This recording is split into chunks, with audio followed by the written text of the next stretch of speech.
Bună ziua și bine v-am găsit la ultima zi de Comic-Con România 2024, ediția de toamnă de la Arena Națională. Pentru noi astăzi a fost o zi în care nu am putut să stăm prea mult aici pentru că am avut altă treabă, dar am mers și noi cât am putut. Am avut noroc că am putut să ajungem și cât am ajuns și că am prins măcar premiera.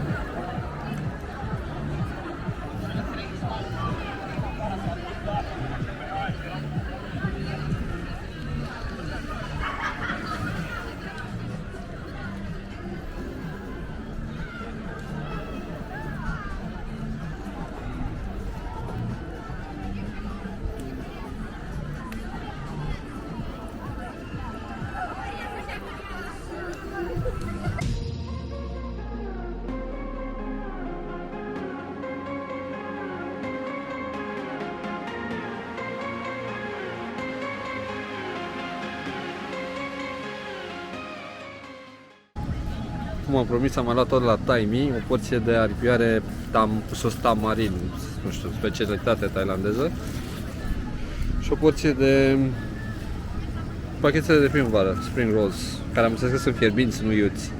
Bun, să vedem cum sunt. Și o canam, cu o salată lângă. Ne-am așezat pe niște binuri de la NG, în sectorul ANG. Am fost să luăm o cafea la Nescafe fix deasupra ANG. Bine, astăzi fiind ultima zi, nu o să mai puteți beneficia de această ofertă, dar am zis măcar să filmăm mascota NG, că tot am așezat pe binurile noi, și să prezint un pic locul. Acum când este aglomerat, l-am prezentat și vineri când era mult mai puțină lume. Poți să faci o poză care ți-o dă pe loc și dai coada asta. Și mai au și niște locuri instagramabile, așa, cu oglinzi, cu tot felul de chestii. Foarte tare.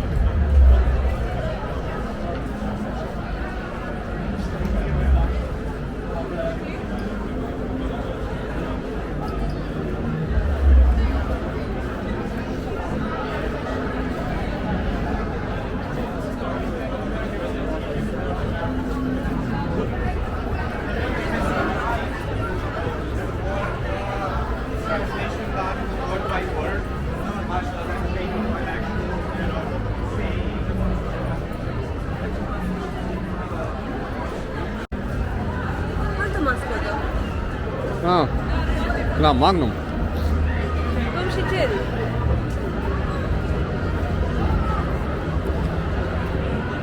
E coadă la McDonald's.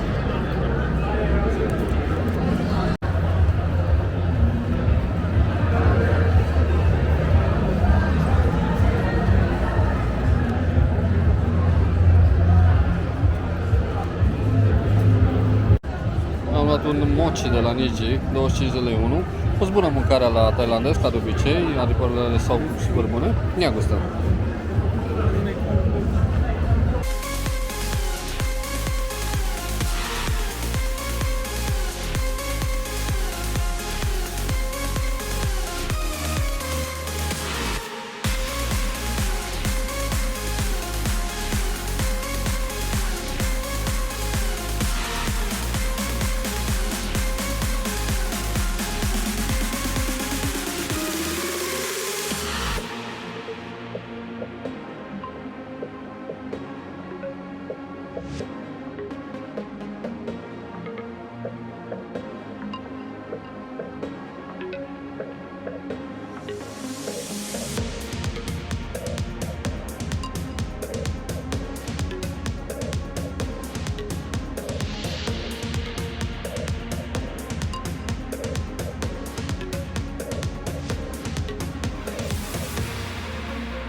Ultimate final thank you to our sponsors. We are sponsored by Cosplay Shop BE, by Hobby Custom, by Formwork, and by Bioderma, sorry. And we are powered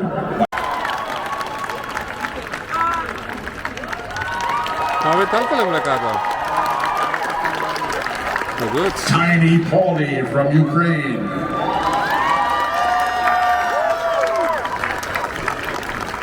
Captain Ghostly from Belgium. And Lara from Romania.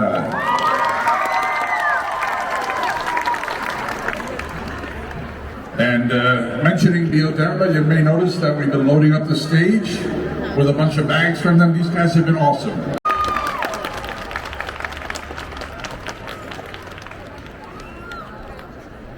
Sunflower. Ale ăștia toți acum, nu știu înțeleg. Asta era, poate câștigă ceva. Iron Man.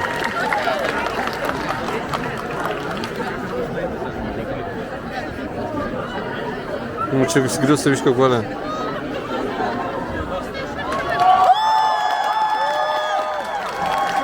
Alexander Strange.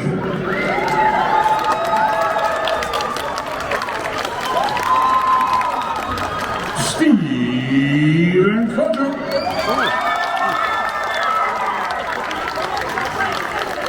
Diana Cosplay. Da, deci chiar e de Five Nights at Freddy's. Da, drăguț. Anti-Cosplay. Eureka. Witcher. Arstene. Kiwi. Alpha and Ari. Katya. Fantasia. Dasha. Au fost câțiva. Angel Sabine. And Debbie. Our group cosplayers, Spidey and Gabi. Sunt de grup acolo. Sos de Soaia. O, mișto și ăsta. Ăsta că e posibil să fie câștigat la comandă. Nightcord at 25. Kari and Sienna. Nice. And the Kuroaka sisters.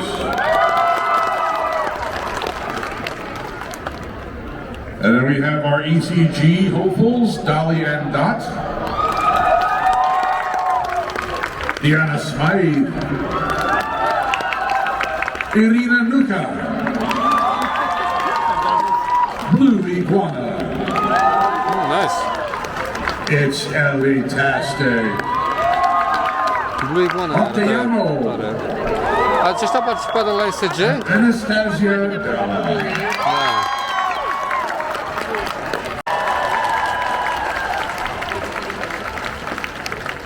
Ah, da, e mișto. So, what I really love is, this is his first big armor, the first. Just imagine having to start creating something like this, without any knowledge. It's insane, so big congratulations. Făcut el și e prima dată că face ceva. I'll go next. Definitely the jury's favorite. My jury's favorite is Iron Man. Bă, tot un băiat. Da, mișto și Iron Man.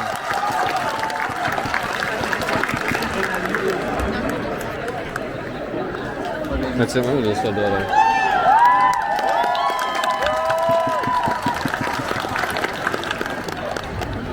Sunt curios Lira pe cine alege.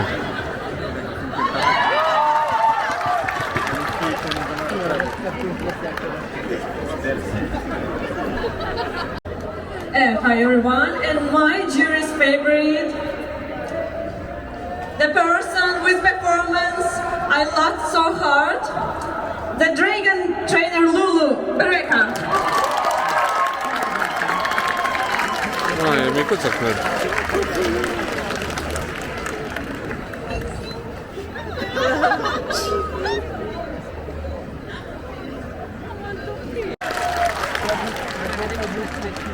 So, my judge's favorite goes to someone that knew how to handle a turret, and that's Bart.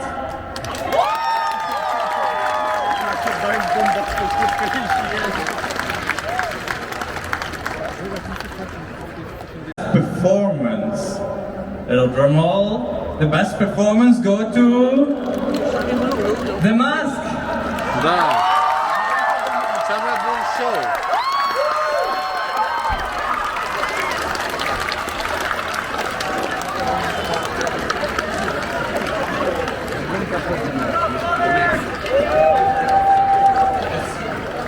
I hope I say this correct.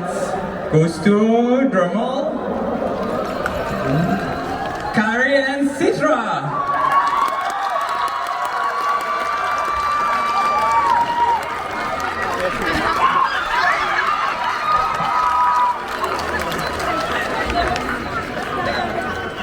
Category, we have Witcher. Da, arată bine cu film. Cu ținte, cu zale, cu de-alea.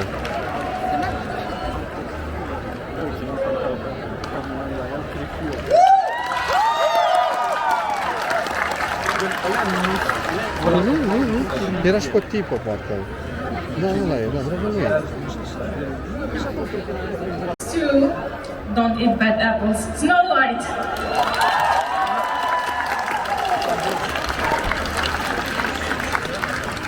Cel la solo și asta la grup.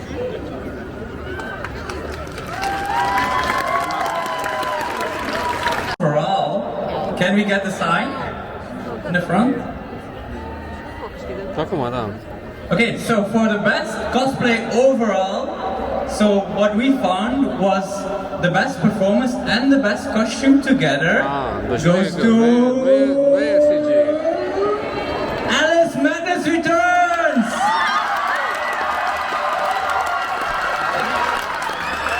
N-am jucat jocul, dar am văzut că e tare. Deci tot nu e CG-ul, nici asta. Give her a huge applause! Mi-a plăcut, îți că am văzut tot ce a făcut. Asta e cel mai important. And now, ECG runner-up, Da, second locul 2. place, wins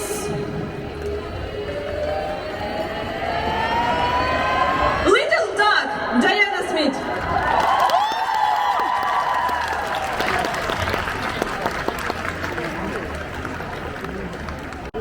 And now, the time Diana finally Smith. come to announce our next ECG solo or duo representative that will go to Paris. Paris next year in summer to Japan Expo. So, make some noise for Doar Cosplay. Da. Asta da, așa da. Să știu cum arată.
Primul sugestie să filmez anumiți cosplayeri care sunt cu costume mai sofisticate, mai de aproape. O să facem și asta, însă nu acum, din cauza că astăzi nu am avut foarte mult timp. Dar poate de la ediția din primăvară de la anul, care probabil va fi la Romexpo, o să ne oprim, poate să avem mai mult timp și o să ne oprim să întrebăm cosplayeri care ni se par mai interesanți, cu costume mai complexe, sau să facem câteva cadre mai apropiate să-i vedeți mai bine. Dacă v-a plăcut totuși vlogul nostru, sper eu să vă fi plăcut toate cele 3 zile și parada cosplay care am filmat-o. Nu uitați să vă abonați, că este gratuit și ne ajută pe noi foarte mult în promovarea canalului și de ce nu să dați click și pe clopoțelul de notificări. Mulțumim mult, la revedere și să ne vedem cu bine la următoarea ediție Comic Con România.